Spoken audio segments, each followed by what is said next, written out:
Okay. So Jeff.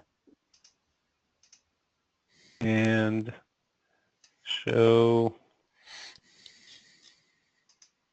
screen of monitor 2. Got it. So you guys are seeing my screen now? Okay, so great. Well, I'm Jeff Schwartzman. I'm the Air Force Account Manager here at Qlik. Appreciate the opportunity to chat with you all for a few minutes this afternoon. Like I said, I just want to say just a brief introduction to what is QlikSense and what sets us apart, and then hand it over to Chris for the overview demo, and then the rest of the time will be spent on how to load data, how to connect to data sources, load it up, and build stuff. So for my quick introduction part, Qlik is a visual analytics platform, and the things that are unique about us are these 3 main points that you see here. We look at the whole story within the data. So we bring all the data together from all the different sources that are appropriate to a use case, pull it all together, and allow you to explore that. So you can start anywhere and go anywhere, ask question after question without going back through a major dashboard or report development cycle every time you want to make a change. It's the platform that it rests on allows you to deploy this in a lot of different ways, with the objective being to put the analytics where people need it in order to do their jobs. So whether it's a guided analytics application that somebody builds and deploys for a group of people to use, in kind of the same way over and over again, or self-service visualization, visual analytics, where I build my own stuff with my own data or corporate data, and I want to look at and ask and answer my own questions that nobody else is dealing with right now.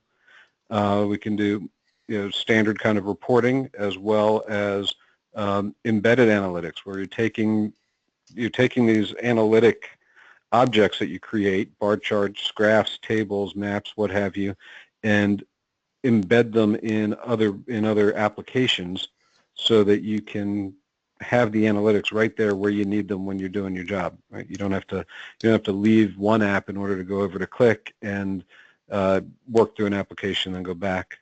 Right? And then custom applications and mashups, where I take Qlik objects and put them out on a web page with combinations of other stuff, so that you have everything you need in one place. So it's a whole range of approaches to leveraging analytics against your data based on how you do your job. And then finally, it's a governed environment to make it agile for the business user, but trusted and scalable from an IT perspective. So I can have centralized coordination and control of the platform, making sure that you've got all the right resources on the platform so that it runs with high performance, and you can manage the people and the security at that level. You can manage the data centrally, so that you can ensure that everybody's working off of the same sheet of music. We've all got the latest data, latest version of the data there for us to work with, and even centrally deploy apps and components of apps, so that people, whether they're using guided applications or self-service, everything is trusted. Right? We know that we got the right data. We know we're only seeing the data that we're allowed to see, right? And it's going to perform. It's going to be a highly performant environment. And that's it. And then that top bullet, above the line there, cloud-ready analytics platform. This stuff does run. You can run it on premise. You can run it in the cloud. You can run it in a public cloud and GovCloud. You on a FedRAMP compliant implementation. We're going to cover. We've got customers that are doing that today with their QlikSense implementations in the cloud. So we got. So that's it. That's my 2 minutes or 3 minutes. I'm going to hand it over to Chris and let him start showing you how this works. Now, I don't know how do I need to do anything to stop sharing? I made Chris as the presenter. Okay, great.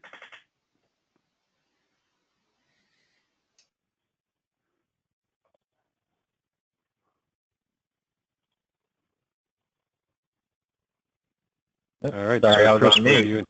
Sorry, there we I was go. on mute. All right, now I'm going to go on mute. You got it now. Thanks. All right. Can you guys hear me and see the screen okay? Yes. Okay, great. Hi, I'm sorry? could we increase the size just a little bit? We're in a big conference room. It's hard to see the small print. A little bit, whoops, that's maybe too much zoom, but is Yeah, that better? Yeah, it doesn't have to be quite that big. That's better. Okay. There. All right. How about that?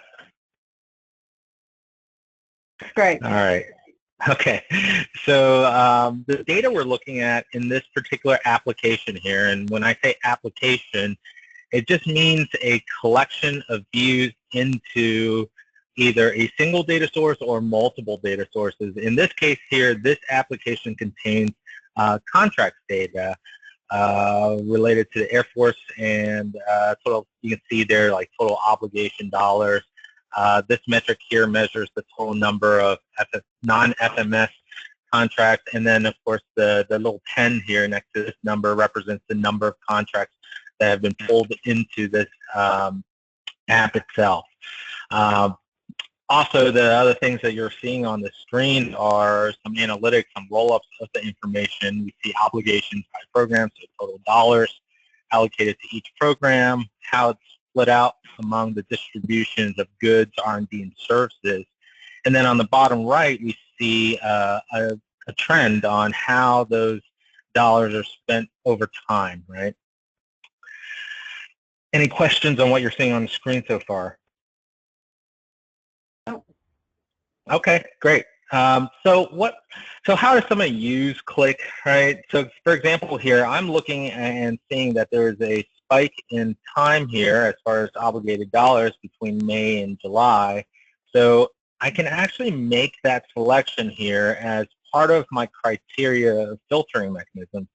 And then as soon as I make that selection, you can tell as soon as the different KPIs or key performance indicators here have updated. You can see even my distribution to the R&D goods and services changed, and of course the dollars obligated has changed because I'm only looking at it at a slice of time. If you missed that, here's what happened. If I go back, you can see that the numbers and the attributes are changing here, right? And this aspect where the entire screen is changing is called the associative experience. This is how Qlik differentiates itself from virtually all the other platforms that you may be evaluating. And the fact what that is that Qlik is keeping track of all the inherent relationships in your data. So for example, when I made that selection from May to July, we understand how that reflects in the distribution among goods and services. We understand how that's related to program. We understand how that's also related to our dollar amounts at the top here. I can continue going down this path here. I can say, you know, I want to focus down on my services aspect here. And again, I can tell when I make this selection, given my services distribution and this time slice, I can see my top program of spend is from services, Air Force Medical Clinical Support, right? And you can tell there's a recompete. If I wanted to, I can continue going down that path. I can say, you know, I really want to focus in on that, and you can see the dollar amounts up here and the total number of contracts change as well. Now, when I jump into the next page here, this is now more of an analysis page. You can see that given this selection, all of 2015, these 3 dates, services in this program of medical clinical support is related to small businesses. All the contracts are full and open competition. Looks like the majority, 99%, is firm fixed price. And you can see here there's a small sliver of 0.8%, which is fixed price with economic price adjustments, right? So, and then on the bottom here, we're breaking this out by the MAGECOMs here, right? Now, I could go back. I said, you know, I don't really want to focus on that one particular program, and let's look at this across all of my months, right? So I can still remove my selections that I made in the previous screen, and you see again my screen updating to reflect only the filters that I want in play as I'm doing the analysis, right? Any questions so far? All right, so the other thing that we do when we are looking at this information is that I've just clicked on this button at the top right. This is our current selections, or what we call global selector, where it provides the user or analyst to be able to still navigate through the data through other means, but not only that, it also shows relationships through the data. So what do I mean by that? So you see here, we're looking at 2015 and services. Those are things we selected. They're highlighted in green. If I continue scrolling over to the right here, we start looking at all the other attributes, like maybe portfolio group here. You can see, let me scroll back over here, portfolio group 1. You see that some of these are actually grayed out as I scroll down. What that means is everything that you see in white here is related to my green selections. Everything you see in gray here is not related. So for example, I know facilities S&E is not related to services in the year 2015. If I suspected that was incorrect, it still allows me to make that selection. We called it the pivot. So as soon as I make that selection, notice what happens. You know, facilities and S&Es, that actually falls into the bucket of goods, and it's related to both not just 15 but also 16. So it still allows me to make that pivot in the data. Now that I've made the selection, I can actually go back and see how that's reflected across all my different views. I can now see, given just facilities of S&E, you can see my total obligated dollars, and of course the percentage, and all of my other analytics are being updated as well. The advantage of what I just did here is that it allowed me as the end user to still proceed with my analysis without having to go back to IT and ask for maybe a new report or a new filter for just portfolio group. And also from the IT standpoint, it really lessens the burden, right? It still allows the users the capability of building and doing their own analysis without adding to their additional load. So the platform provides a very flexible use case for virtually any type of user going down any path they desire, as opposed to one path that a developer had developed for them, right? It doesn't force them down that straight lane, as opposed to taking turns and off that path that they want to go. Any questions so far? No. Okay. Now, the other thing I'll point out here is we also have search. Like, for example, I could type in weapons, right? So typing in weapons, it searches across all of my different attributes in this data set.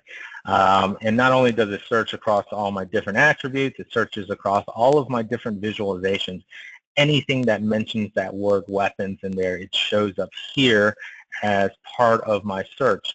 Now, it doesn't just give you a list of like 1,000 different things that match the word weapons. It's actually helping you try to qualify, what do you mean? When you type in weapons, did you mean just the portfolio 2, the PSC description, subcommand, and such here?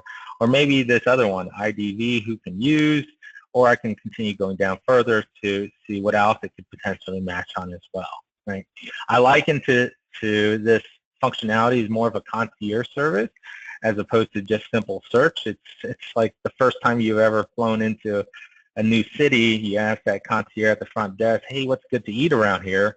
They are not just going to pass over 1,000 different restaurants. They try to qualify it, where you're looking for a specific type of food, like American versus Japanese or Italian, or you're just looking for something close by to fill the void, right?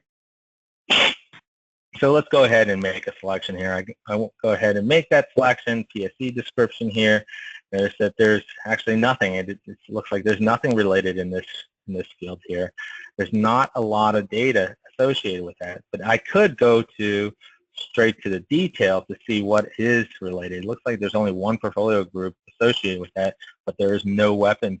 So in this case here, I could do the reverse, you know.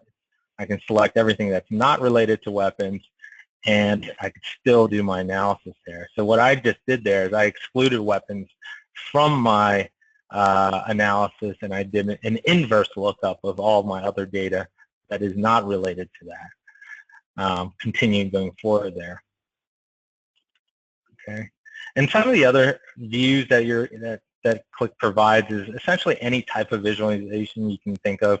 In this case here, we have a heat map that's breaking down obligation contracts by agency name, broken out by the goods, R&D, and services. I can say, let's focus on the Air Force, and say I want to focus down on R&D as well. So it still gives you different ways of looking at this information.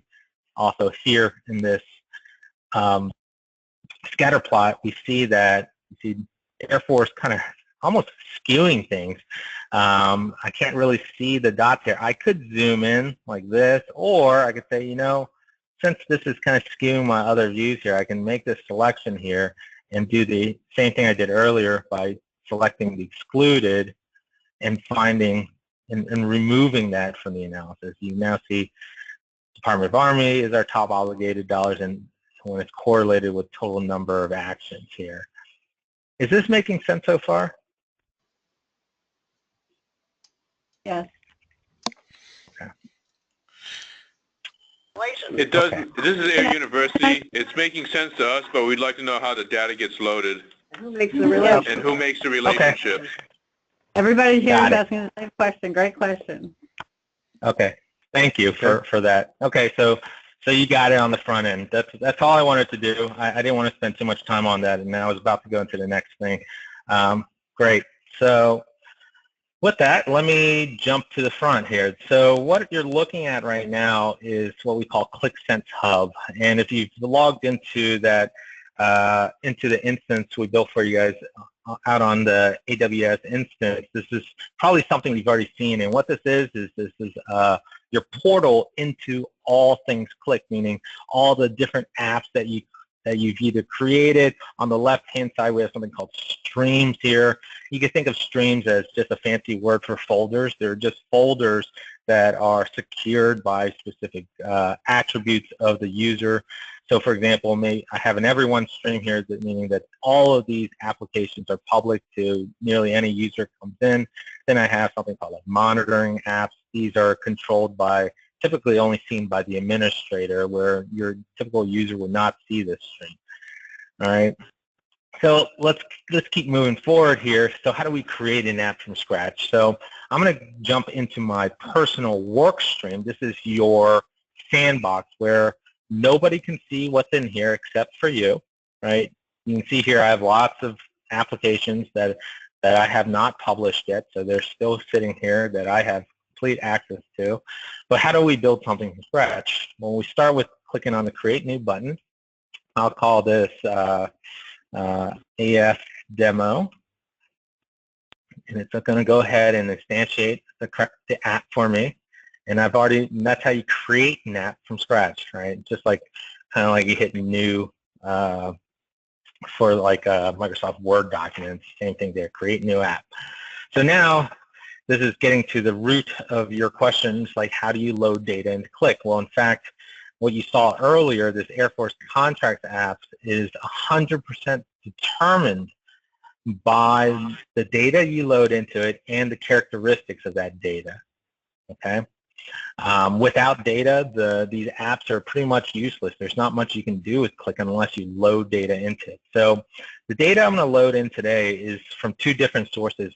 One that's an Excel file that could be sitting on your desktop, and then another is going to be from an Access data set or Access database.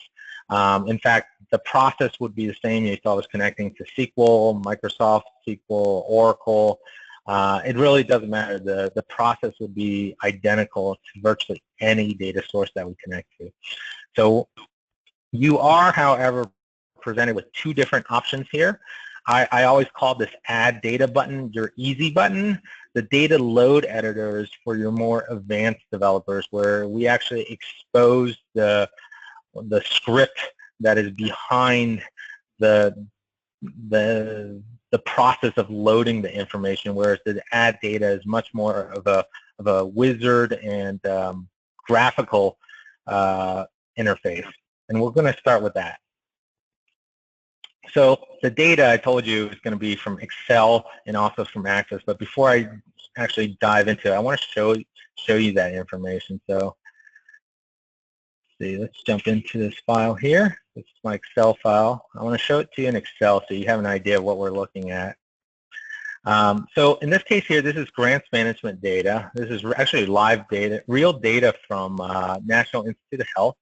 You can see the first column is like an application ID. We have a bunch of activity codes.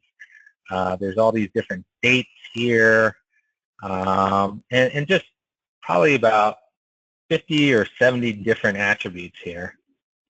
And you can see it goes all the way across, and then it has things of total cost and such. So we're going to load this file in first.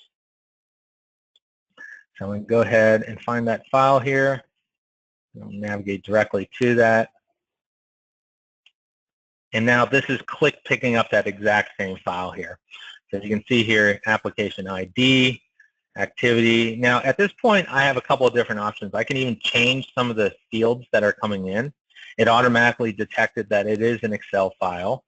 And if I keep scrolling over, this is basically a sanity check. It's the data that I want to load in, and does it look right and how Qlik is interpreting it. So far, it looks good to me. So what I'm going to do next is that I'm going to hit this Prepare Data button.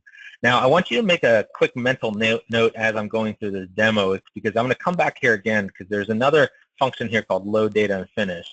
Now, I'll make the distinguisher later. I'm going to hit Prepare Data. So this Prepare Data, what it's doing, you can see it says Analyzing Data. That is truly what it's doing. It's not loading the data quite into Qlik yet. It's actually taking a look at the attributes of that data and actually trying to figure out what are those attributes. For example, does your field contain geospatial data? Meaning, does it have like a latitude and longitude typically associated, like city information or country information? Or does your information have temporal information, like, for example, dates, right? Does it have any types of dates information?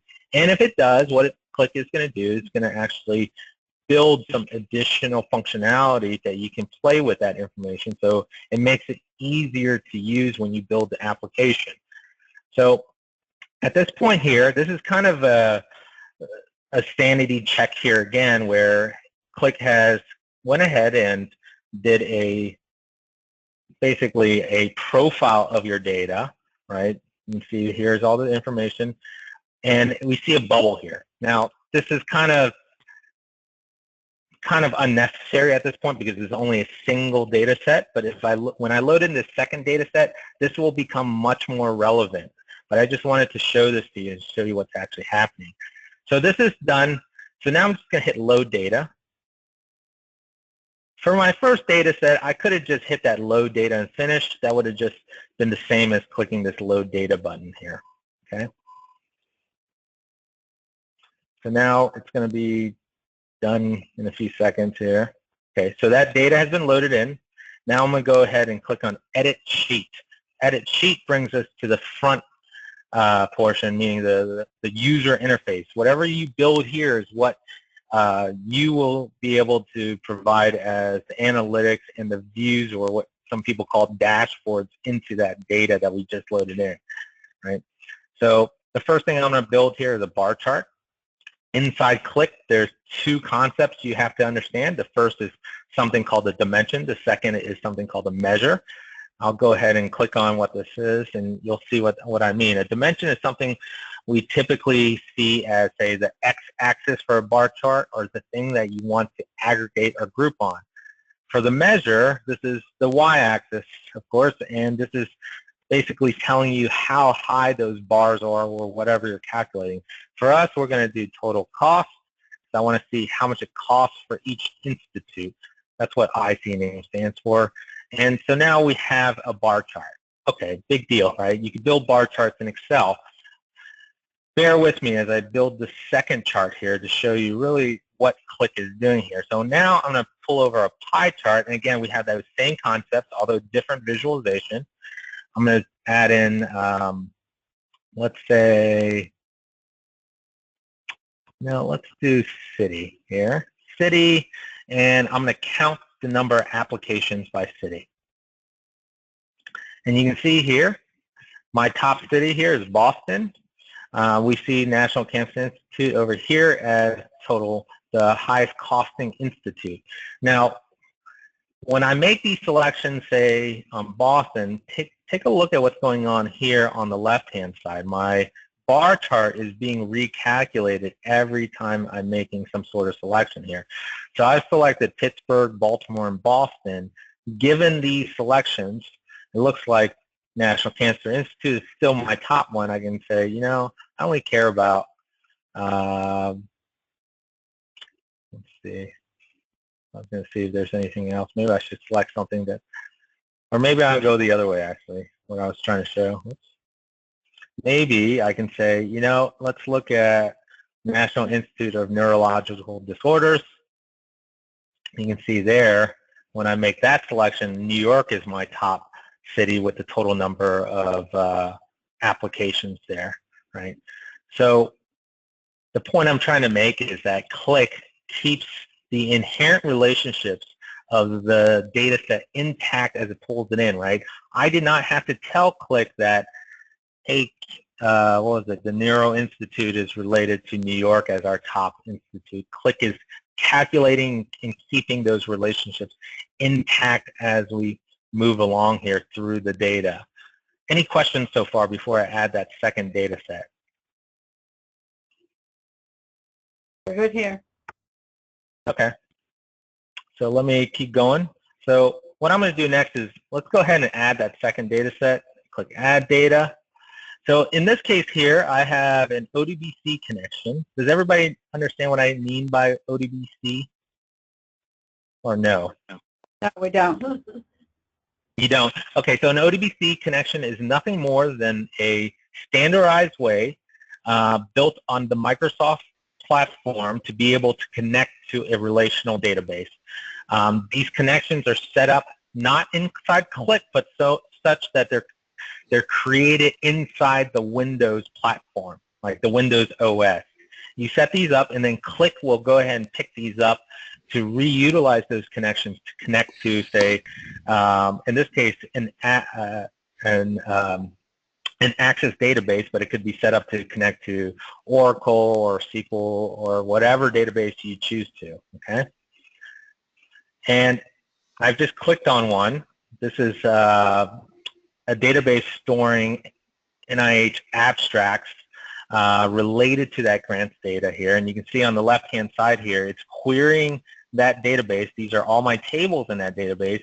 And if I select one of these databases, or these tables, you can see that this particular table has 4 columns, has abstract text, has application ID, ABS date, and ID. Now again, I'm going to go through that same process, and this looks pretty much the same as the previous thing, even though I was connecting to Excel earlier. So I'm going to click on Add Data, or Prepare Data again. Now, I told you earlier, the first time we did it, didn't really make too much sense. I could have even skipped this step here, but now I want to show you what's going on here, because notice that when I hover over or hold down one of these different bubbles here, you can see the other bubble shows up with that orange kind of highlight. That indicates to the Qlik developer that there is a potential relationship. So when I actually drop the 2 bubbles onto each other like that, it actually shows that, hey, it found, or it's guessing, application ID from the both tables here are probably how these 2 are related. And I know, in fact, they aren't related through application ID. So here, this helps the non-technical person that's not familiar with writing SQL statements and such, a way to do data modeling, right? This is all graphically created here. And if you guys were to attend one of my workshops, we go through this in much greater detail, and we actually end up loading 6 or 7 different tables in here and going through the same process. But just to show you here, this is how that data is related. We hit Load Data again. It should be done in the next second here. Now the data is loaded. I now have access to that field. Specifically, the field that we were trying to get access to was the abstract text here. Okay, let me make this bigger so we can show you I have a bunch of abstracts related to our grants here, right? And let me hit done. Notice that when I make these selections here, it automatically updates my other data sources, right, or my other views here. I'm making selections of these 8 abstracts. It looks like it's related to these cities, and the top center here for obligations is National Center for Injury Prevention and Control, right? So I'm hoping that you understand, if we go back to what we call a data model view, or you're probably guessing how to Qlik do that, because we just pulled data from a database and connected it to a data sheet or an Excel sheet. How did it make that association? Well, we kind of knew, right? Because we actually dropped those 2 bubbles on top of each other. Qlik kind of figured out that application ID is probably the correct connection here. This view here tells us what's truly loaded in memory here and how the model really came out after the load. So on the left-hand side, here are the fields that were loaded in from that abstract table, from the Access database, and then on the right is the Excel file that was loaded in, right? Okay. So I think we're at the time limit. I want to be respectful of your time. Are there any questions about what happened? Jeff, could you show the storyboarding concept, because the team was interested in converting a report into a PDF? Okay. So Sure. if you could show the storyboarding and how it essentially generates a document. Yeah, that's a great question here. So storyboarding, first of all, is essentially a way for you to present your findings within the data set, right? So for example here, maybe I want to do an analysis on aerospace. So I'm going to go ahead, I'm going to jump back to my original app here, because it has more things built out here. So now that I'm looking at aerospace, maybe I want to start taking some snapshots. So I could either hover over, if you hover over any of these objects here, you see this little snapshot or camera icon pop up. If you click on that, that gets added to what we call our snapshot library. So I just snapshot the total obligations. Let's snapshot maybe the trending over time here. And maybe I also want to snapshot the MAGCOM. Well, that's not that interesting here. Let me snapshot something else here. Maybe we can show, well, we'll start with that, right? So at that point here, I'll create a new story. I'll just call this my aerospace analysis, right?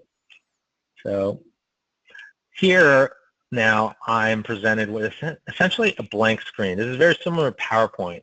Now the only difference between us and PowerPoint right now is that not only can I add like things of titles like aerospace analysis, but I now am able to pull in data that has been captured from the app itself, right? So now you can see here, I'm looking in at the aerospace analysis, right? Maybe this is how I want to focus in on it, right? Maybe I can even figure out, hey, let's get the highest value for all of my different months here, right? So I just did kind of an effects library where we kind of focus in on that peak there, right? Now I can continue going down this path. You know, let's do another analysis. Maybe I don't want to do just aerospace, but let's look at something else. I can say, you know, let's look at this from an R&D study, right? And you can see if we can capture bar chart. I'll capture total obligated dollars again, and also maybe number of contracts here, right? And well, I guess it doesn't really matter. We can, and then I can go back here, right? Go back to the aerospace, continue adding in this one. So this one would be, oops, double click, R&D analysis, and we'll pull in the other ones here. Total number of contracts, total obligated dollars, and I think there's the bar chart we pulled in, right?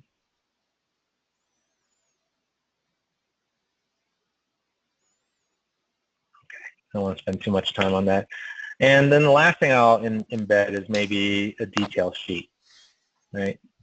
All right, so let's pretend we're done here. So let's say I finish my presentation, I hit play. I'm doing my analysis on aerospace. It looks like in July we had our total, the peak amount of payments then. We have about $1 billion going into aerospace here. We jump to the next sheet here. We're now looking at R&D, and we start talking about the different programs and such, right?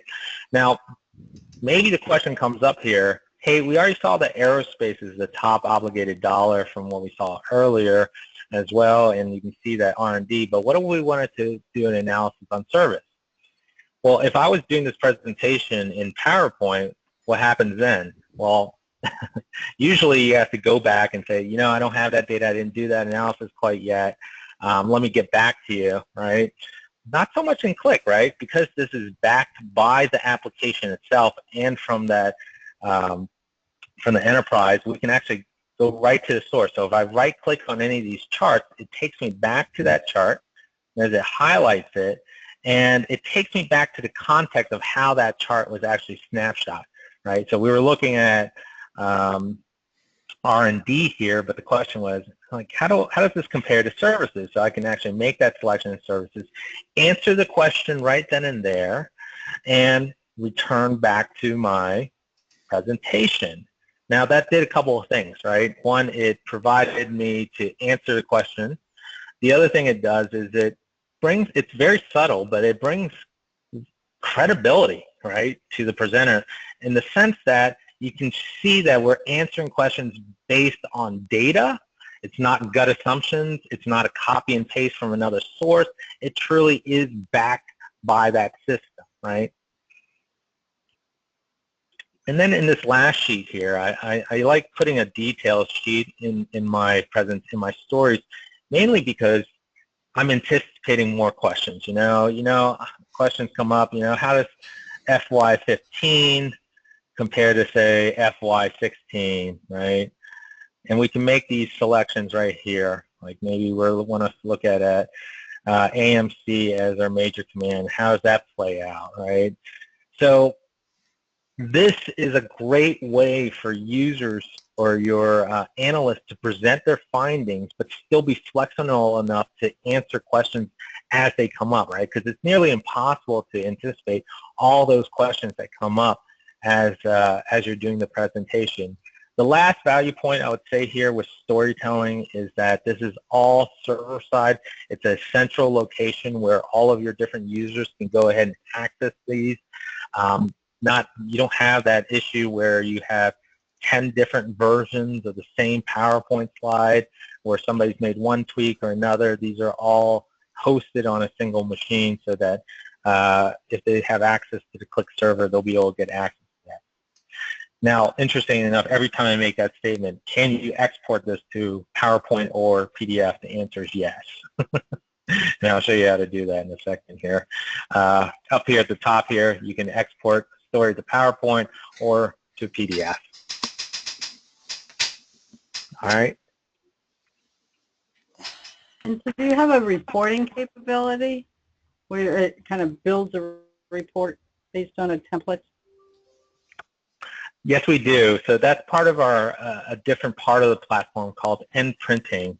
The purpose of end printing is for distribution purpose.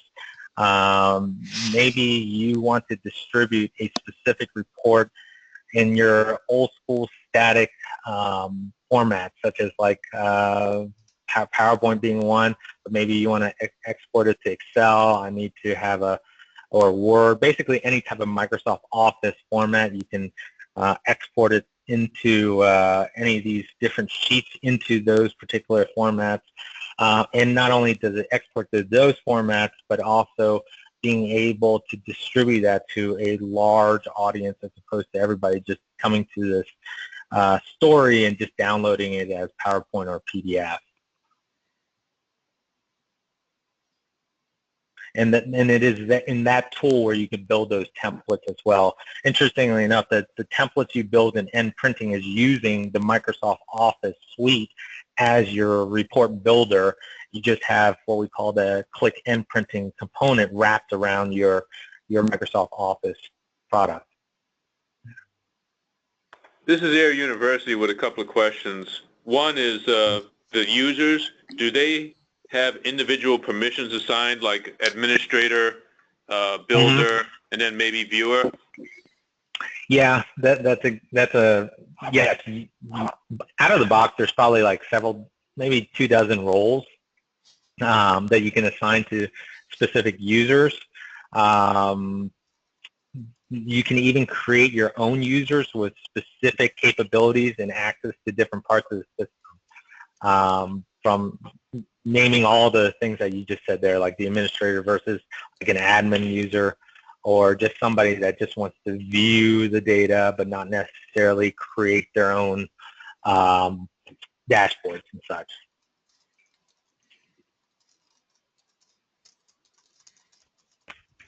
So I think we've gone way over. Unless there are any more questions, immediate questions?